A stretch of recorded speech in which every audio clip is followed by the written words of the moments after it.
ನಾವೆಲ್ಲ 35-36 ವರ್ಷದಿಂದ ಬೂತ್ ಹಂತದ ಕಾರ್ಯಕರ್ತರಾಗಿ ರಾಜಕೀಯ ಕ್ಷೇತ್ರದಲ್ಲಿ ಬೆಳೆದು ಬಂದ್ವಿ. ನಾನು ಸುಮಲತಾ ಅಂಬರೀಷ್ ಅವರ ರಾಜಕೀಯ ಪ್ರಬುದ್ಧತೆಗೆ ಮೆಚ್ಚುಗೆ ವ್ಯಕ್ತಪಡಿಸಿದರೆ ಅದು ಅತಿಶಯೋಕ್ತಿ ಅಲ್ಲ, ಅಥವಾ ನನ್ನೊಬ್ಬನ ಹೊಗಳಿಕೆ ಮಾತ್ರ ಅಲ್ಲ. ಅವರು 2019ನಲ್ಲಿ ಪಾರ್ಲಿಮೆಂಟ್ ಕ್ಯಾಂಡಿಡೇಟ್ ಆಗುವ ಸಂದರ್ಭದಲ್ಲಿ ಮತ್ತು ಪಾರ್ಲಿಮೆಂಟ್ ಕ್ಯಾಂಡಿಡೇಟ್ ಆದ ನಂತರ ಒಂದೊಂದು ಹೇಳಿಕೆಯೂ ಕೂಡ ಅದು ಗಂಭೀರವಾದ ಮತ್ತು ರಾಜಕೀಯ ಪ್ರಬುದ್ಧತೆಯನ್ನು ತನಗಿರುವಂಥ ಜ್ಞಾನವನ್ನು ವ್ಯಕ್ತಪಡಿಸ್ತಾ ಇತ್ತು.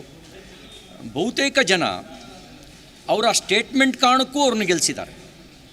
ಎಲ್ಲೂ ಬ್ಯಾಲೆನ್ಸ್ ಕಳ್ಕೊಳ್ಳದೆ ತೂಕವಾಗಿ ಮಾತಾಡ್ತಾ ಅವ್ರ ವಿರುದ್ಧ ಟೀಕೆ ಮಾಡಿದಾಗಲೂ ಕೂಡ ಆ ಟೀಕೆಗೆ ತನ್ನದೇ ದಾಟಿಯಲ್ಲಿ ಉತ್ತರಿಸುತ್ತಾ ತನ್ನದೇ ಆದಂಥ ಒಂದು ವ್ಯಕ್ತಿತ್ವವನ್ನು ಅವ್ರು ಬೆಳೆಸ್ಕೊಂಡಿದ್ದಾರೆ.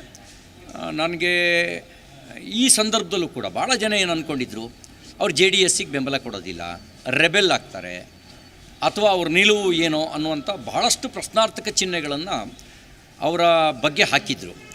ಆದರೆ ಅವರು ಭಾರತೀಯ ಜನತಾ ಪಾರ್ಟಿಗೆ ಅಧಿಕೃತವಾಗಿ ಸೇರುವ ನಿಲುವನ್ನು ತೆಗೆದುಕೊಂಡರು. ಅವ್ರು ಗೆದ್ದ ದಿನದಿಂದಲೂ ಮೋದಿಜಿಯವರ ಸರ್ಕಾರದ ಪರವಾಗಿಯೇ ಬೆಂಬಲ ವ್ಯಕ್ತಪಡಿಸಿದ್ದಾರೆ. ನಿಲುವನ್ನು ತೆಗೆದುಕೊಂಡರು.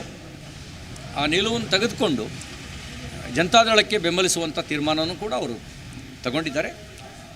ನನಗನ್ಸೋದು ಆ ಥರದ ವ್ಯಕ್ತಿತ್ವ ಇರತಕ್ಕಂಥವರು ರಾಜಕೀಯ ಕ್ಷೇತ್ರಕ್ಕೆ ಬರೋದು ಮತ್ತು ಭಾರತೀಯ ಜನತಾ ಪಾರ್ಟಿಗೆ ಅಧಿಕೃತವಾಗಿ ಸೇರ್ಪಡೆ ಆಗ್ತಿರೋದು ಆ ಭಾಗದಲ್ಲಿ ನಮ್ಮ ಪಕ್ಷವನ್ನು ಬಲಗೊಳಿಸುವ ನಮ್ಮ ಕಾರ್ಯಕ್ಕೆ ಇನ್ನಷ್ಟು ಶಕ್ತಿ ಬರುತ್ತೆ. ಕಳೆದ ವಿಧಾನಸಭಾ ಕ್ಷೇತ್ರದಲ್ಲಿ ನಾವು ಕೂಡ ಫೈಟಿಗಿದ್ದೀವಿ ಅನ್ನೋದನ್ನು ತೋರಿಸಿದ್ದೇವೆ. ಈಗ BJP JDS ಹೊಂದಾಣಿಕೆಯಾಗಿದೆ. ಅಲ್ಲಿ HD ಕುಮಾರಸ್ವಾಮಿಯವ್ರನ್ನ ಅತಿ ಹೆಚ್ಚು ಮತಗಳ ಅಂತರದಲ್ಲಿ ಗೆಲ್ಲಿಸೋದ್ರ ಮೂಲಕ ಭಾರತೀಯ ಜನತಾ ಪಾರ್ಟಿ ತನ್ನ ಬೆಳವಣಿಗೆಗೆ ಬೇಕಾಗಿರ್ತಕ್ಕಂಥ